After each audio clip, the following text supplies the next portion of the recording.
തദനു വിധുതപാവാസ്ത്യക്തനിശേഷഭോഗ സകലഭുവനാഥം ത്വാമുപാസ്യ പ്രശാന്ത പദമസദനവാപ്യം പ്രാപുരാനന്ദസാന്ദ്രം വ്യപനയ ദുരിതം മേ ഗോപികാ പ്രേമമൂർത്തേ.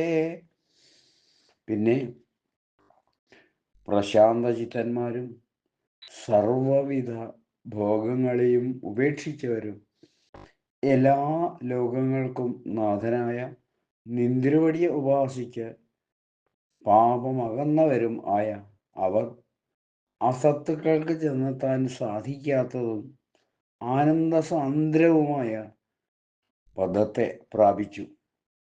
ഗോപികാ പ്രേമമൂർത്തിയായ കൃഷ്ണ, നിന്ദ്രവടി അടിയന്റെ ദുരിതങ്ങളെ ഇല്ലാതാക്കണമേ. ഭഗവത് ധ്യാന ശീലരായ പാണ്ഡവന്മാരും പാഞ്ചാലിയും ആനന്ദസാന്ദ്രമായ ഭഗവത് പദത്തെ പ്രാപിച്ചു. സർവത്ര ഗോവിന്ദനാമ സങ്കീർത്തനം. ഗോവിന്ദ ഗോവിന്ദ.